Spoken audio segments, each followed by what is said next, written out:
Hey YouTube, this is YAT Airsoft. Today I have a video for all of the WE G39 series rifle users.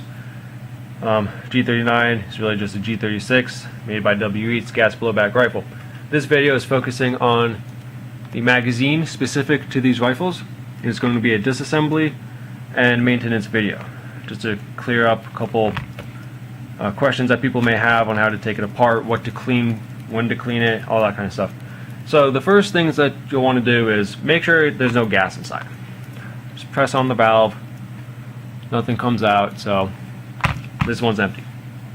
Then it's a good idea to have a nice clean space, a placemat, nothing where you can get lint on any of the parts because you're dealing with O-rings and the inside of gas chambers, and you just don't want any kind of lint or hair to get inside of it. Then you want some tools. A couple of things that I use. You may or may not need a flathead screwdriver. I'll show you, and again I'm going to show you why all these tools are used. You will definitely need a Phillips head screwdriver. You may need a smaller one. Something to use is like a pin punch. This is just pocket knife. You may or may not need pliers. And then silicone oil. This is what I use. It's GHK silicone oil. Just a small little bottle. This isn't like a silicone spray or anything, it just drops. I don't recommend it for everything, but for what I'm using it here, it's a good application. For other things I use silicone spray. Okay, so the first step in getting this thing taken apart is to remove the shell from the insides. To do that, simply slide off the bottom plate. It's just plastic. Put that off to the side. And now here's the bottom of the magazine. You have fill valve. You have main screw, which is to take apart the individual sections. Take that apart later. And then you have this tiny screw. That's what we're going to take apart first.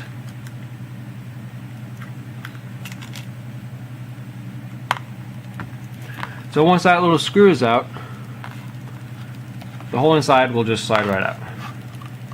It's probably a good idea to do it so that the valve on top is on the right hand side, because when you slide it out you have a couple pieces on top. You guys can see that. You have two pieces. These are the bolt catch feature, the pieces that make that up. They're not they're held in by the shell, so once you take the shell off they just fall right out. So you take those and remove them. And then the feeding tube, it just pops right out. And this is it. Now the tube itself is two plastic pieces that aren't really held together. So hold down the feeding thing, kind of pull them apart a little bit, and it just pops out. So this is what you have. Now something that I want to talk about before we go further, the spring. I have another video up on my channel talking about problems with the rifle as a whole, and I mentioned something about a bolt catch feature not working as an internal issue for the rifle. That didn't work for everybody, and I had one instance where it didn't work for me either.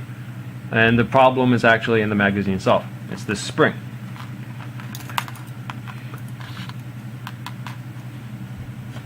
This is also a spring for one of these magazines. Now if I put these side by side, you'll notice the one that I just put down is a good bit shorter. This is the one that originally came in one of my magazines. I don't remember which one, but that doesn't matter. Basically, the reason that this thing is a problem is since it's not long enough, it doesn't provide the force needed to actually activate these little guys, to push them up high enough and to actually stop the bolt. So there are two ways to fix this. One, you can get small pieces of an eraser cut up, which I did. I have them laying around somewhere, and you just kind of shove them into the bottom of this tube, and then you put the spring in, and then the feeder, or the follower, the mag follower. You'll lose a couple BBs worth of mag capacity, but it should fix your bolt catch thing. Or you can try to call E-Vike. I got E-Vike to send me a new spring. So this is the proper length, And you know, if you're having a problem with your bolt not locking, try this little thing right here. So I'm going to put this back together real quick because we don't need this anymore.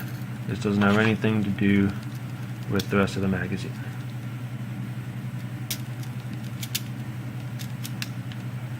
And again, I'm just going to take that, put that off to the side. So once you have the inside of the magazine, which is basically the magazine itself, there are a couple different routes you can go, depending on what's wrong with your magazine, why you're taking it apart, what you need to do with it, all that kind of stuff. Now, as you can see, the G39 magazine is different than other WE magazines in that it uses 1, 2, 3 sections to make up the magazine. WE calls it a 3 reservoir magazine or something like that, like for like an expansion chamber or something. It's kind of like, you know, paintball guns, if you know anything about that. It doesn't work that way at all. Inside is just one reservoir. There's no like little I guess gateway between the reservoirs. It's just an open chamber. The only reason it's 3 pieces is because, you know, I guess it makes it a little bit easier to work on. So here are some problems that you may encounter which would result in you wanting to take apart the magazine. The valves. 1, 2 valves. To take these apart, this is when you will need either the flathead screwdriver or the pliers. The flathead screwdriver will be needed in the fill valve on the bottom. This is going to be hard to see. If you can tell, it looks like a flathead screw, and it is. You just put the screwdriver in there and it just unscrews normally. I'm not going to do it because, and I don't suggest you to do this either, unless there's a problem with the valve or anything with your magazine. If there's no problem, don't take it apart. It doesn't need to be cleaned. It doesn't need to be taken apart to be lubricated if it's not leaking or anything like that. The second thing you may need to take apart is the I guess the release valve. This one's a little bit trickier, and this is when you will need the pliers. What you have to do is take one prong and put it in the valve. You'll also notice on here, if I can get a good shot, that it too has 1, 2 slots in it, kind of like a flathead screw, but it has the plunger on top, so you can't really use a screwdriver. So what I usually do is I take these pliers and I'll put like a golf ball in between, and it actually lines up perfectly, and I can undo that. And again, I'm not going to take it apart, but I do happen to have a spare one laying around, mainly because I received a magazine and it was leaking and I had to get an extra one. So this is the leaking one. This is what it'll look like when it's taken apart. You can see, push on the plunger and it does its thing. So that's what that looks like. Now I believe from here you can also remove the feeding lips and this rubber piece. I'm not real sure what that's called, I don't remember. But in order to do that, there are a couple pins up top here. Let me see if I can get it in the light. You may be able to see those, and that's when you would want a pin punch or something of that sort. And you just punch these pins out, and then I've never done it, but that's how you take it apart. Those pieces should just slide right off if you need to replace those. Now I'm going to show you the inside of the magazine. I'm actually going to take it apart. This is when you need Phillips head screwdriver. Big Phillips screw on the bottom. Just unscrew that.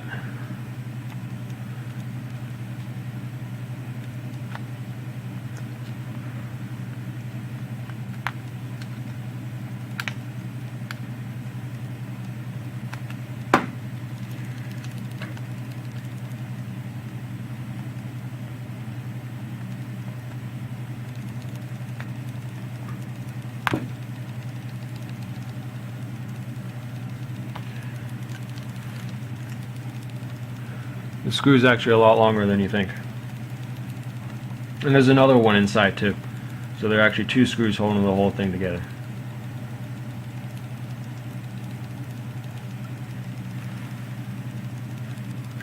Okay, I think that's it. And it pops out. So this is one compartment. That's the inside. You can see, let me see if you can see the fill valve in there. It's just a very tiny little valve. not a very big part. And then this is, you'll never be able to see this. Trying to get inside the magazine so you can see the rest of it. Alright, well, I know it's hard to see, but there's another Phillips head screw in there. Another thing to note is between each compartment, you can't see it on here, at least not very well. There you go. There are O-rings between each of these compartments. There are 2 O-rings total. They're very thin. They're pretty big O-rings. They break easily. Taking the magazine apart, they're not really an issue, but when you put the magazine back together, you have to be very careful not to jam these O-rings together. I have before, and I crushed the O-ring, and I had to jury rig it back together. So just be careful when you're putting the whole thing back together, that you're very careful with those O-rings. Okay, like I said, there's a second screw inside of here. And again, you just take it apart, just unscrew it, and you can already see that they're starting to come apart.